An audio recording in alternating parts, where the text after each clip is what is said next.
Assalamualaikum, salam Malaysia Madani. Kanta 744 dimulakan dengan rangkuman berita utama dalam segmen Esensi. Tiada keperluan pindah Perlembagaan Persekutuan supaya hanya kaum Melayu boleh dilantik sebagai Perdana Menteri. Datuk Seri Anwar Ibrahim berkata perlembagaan sedia ada sudah melindungi hak Melayu dan Bumi Putera. Selama ini peluang kaum Melayu dilantik sebagai Perdana Menteri tidak pernah terjejas dan terancam. Calon Perdana Menteri di negara ini akan kekal disandang kaum Melayu. Mengenai trend peningkatan COVID-19, Perdana Menteri arahkan Menteri Kesihatan yang baru dilantik pantau situasi tersebut. Walaupun kes belum diklasifikasikan serius, namun orang ramai perlu terus menjaga kesihatan. Kes COVID-19 meningkat kepada 12,757 pada Minggu Epidemiologi ke-49. Bantuan subsidi pembelian tiket penerbangan kelas ekonomi akan dilaksana. Ia melibatkan tiket melebihi RM599 sehala dari Semenanjung ke Sabah, Sarawak dan Labuan untuk perjalanan 3 hari sebelum perayaan. Menteri Pengangkutan berkata inisiatif itu akan dimulakan pada perayaan Christmas ini dengan pembelian bermula Sabtu. 10 juta individu disasar mendaftar dengan My Digital ID iaitu inisiatif sistem pengenalan diri dalam talian. Proses pendaftaran sedang dijalankan ketika ini. Jelas Menteri KDN, lebih ramai mendaftar sistem itu akan mencipta satu pakalan data kerajaan yang lebih besar sekaligus membantu mempercepatkan segala urusan.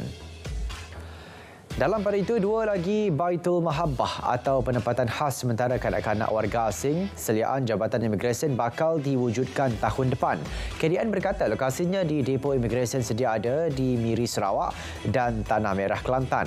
Penempatan bertujuan memastikan kebajikan kanak-kanak yang berada di Depo Imigresen terus terpelihara dan selamat. Tindakan menurunkan kandungan memudaratkan di platform media sosial bertujuan melindungi pengguna bukannya membataskan kepelbagaian pandangan. Antara kandungan memudaratkan dalam talian termasuk skam, penjualan haram, judi, berita palsu dan ucapan berbaur kebencian. Segala ini boleh menimbulkan ancaman kepada sosial dan institusi.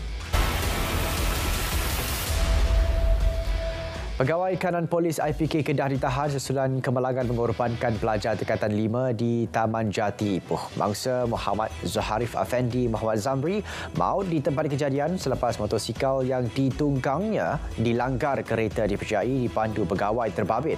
Akibat pelanggaran, mangsa terjatuh dan diseret lebih 6 meter. Pelaku dikatakan tidak berpuas hati dengan tindakan mangsa membuat bunyi bising eksos ketika perjalanan pulang dari sekolah. Di Kuantan Pahang, remaja lelaki dikuatiri lemas selepas dipercayai melakukan aktiviti mandi manda bersama 6 lagi rakan di tali air di Lorong Indra Sempurna 2. Mangsa Muhammad Amirul Haikal Cik Jaafar, 14 tahun, dipercayai dihanyutkan arus deras sebelum disedari rakannya yang kemudian meminta bantuan. Menurut Ketua Polis Daerah Operasi SAR bersama GBPM dan APM, giat dijalankan lebih 1 km dari kawasan mangsa dipercayai hilang. Baik di Keluang Johor pula, laki warga emas dikuatiri lemas dipercayai dihanyutkan arus deras susulan banjir kilat di Jalan Ismail. Ketua Polis Daerah berkata terdahulu mangsa Abdul Manan Carey, 73 tahun, dilihat mengharungi air banjir kilat menerusi rakaman CCTV. Pencarian dilakukan di sepanjang longkang yang menghubungkan Sungai Mengkibul sejauh 3 km menggunakan bot.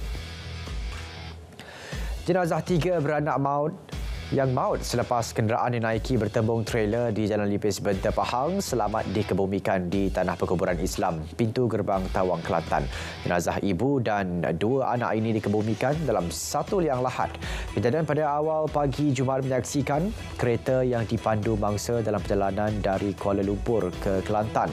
Kereta itu hilang kawalan dan masuk ke laluan bertentangan sebelum merempuh trailer. 96 stor haram dipercayai terlibat kegiatan penyeludupan dikenal pasti di sepanjang Sungai Golok. Kesemua stor itu terletak di tebing sungai antara pangkalan Kubur Tumpat hingga ke Jeli. Dalam operasi padu yang dijalankan selama 2 hari, 84 kes direkodkan. Nilai rampasan berjumlah hampir RM50,000 selain tangkapan dibuat terhadap 9 individu. 47 warga asing ditahan menerusi ops mahir di kawasan kilang di Keluang. Pengarah Imigresen Johor berkata kesemua mereka gagal kemuka dokumen perjalanan sah, tinggal lebih masa, salah guna pas lawatan sosial serta langgar syarat pas. Mereka yang diberkas berusia 22 hingga 56 tahun. Operasi sama turut dijalankan di sebuah tapak pembinaan di Sedenak Kulai. 56 warga asing ditahan semasa serbuan. Ada antara mereka cuba larikan diri dan bersembunyi untuk elak dicekup. Kerana tidak berperlembagaan, Mahkamah Persekutuan Putrajaya memansuhkan Seksyen 498 Kanun Keseksaan berkaitan menjenayahkan perbuatan lelaki yang menggoda isteri orang. Ketua Hakim Negara dalam keputusan sebulat suara berkata panel hakim berpendapat bahawa seksyen itu bercanggah dengan perlembagaan.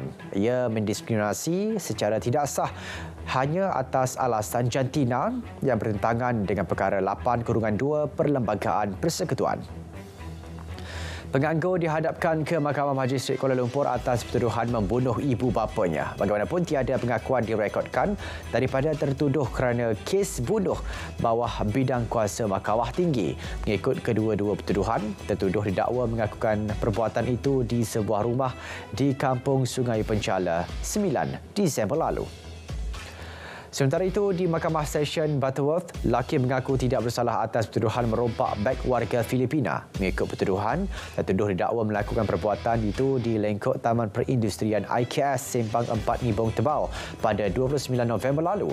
Tertuduh diikat jamin RM10,000 15 Januari sebutan semula kes.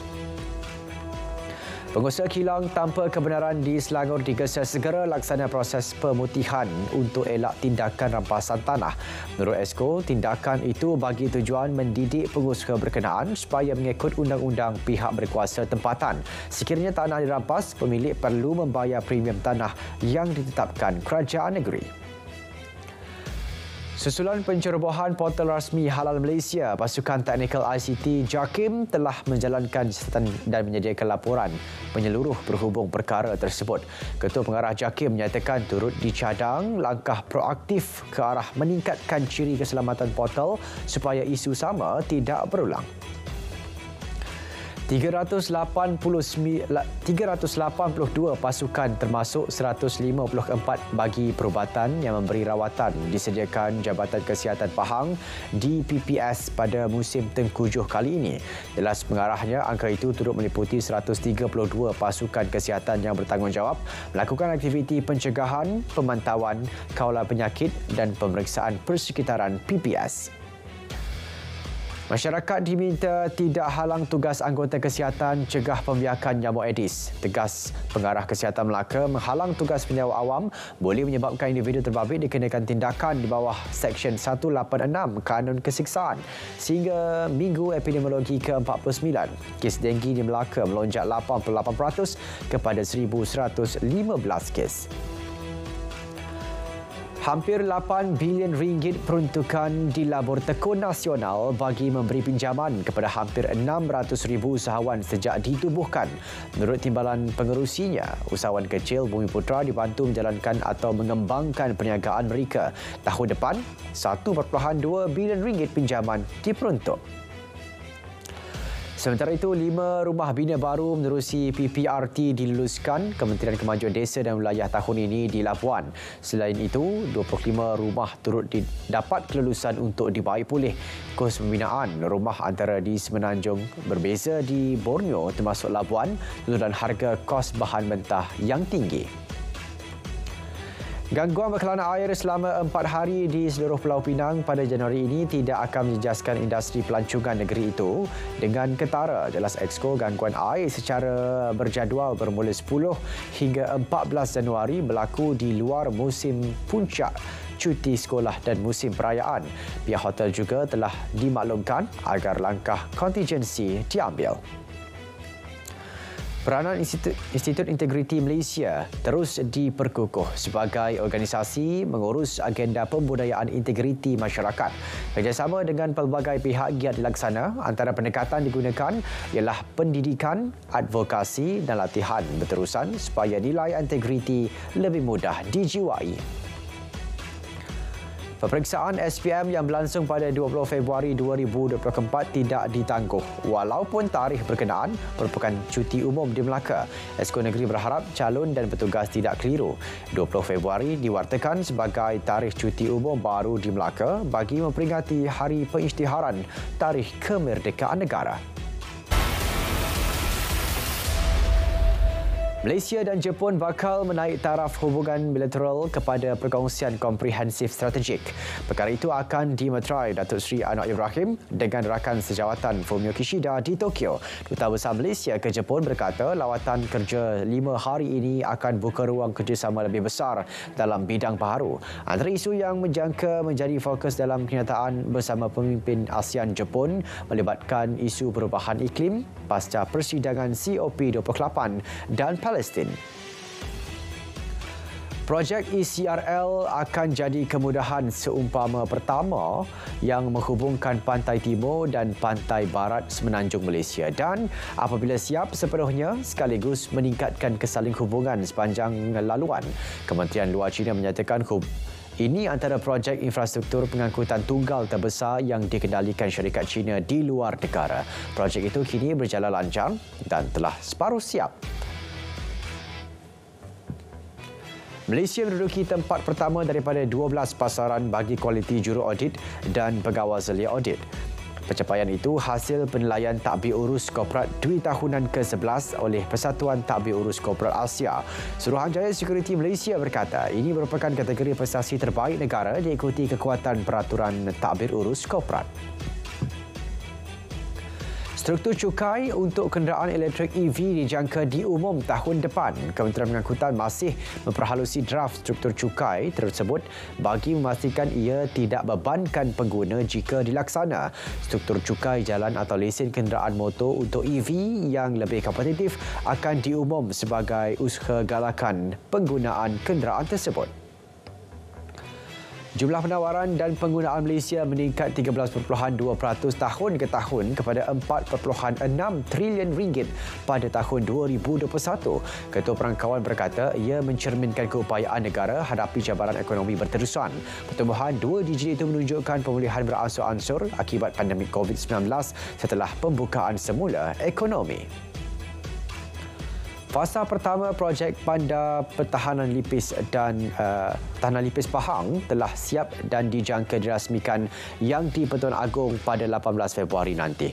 Bandar pertahanan bernilai 1.2 bilion ringgit itu bakal merangsang ekonomi domestik kepada penduduk setempat.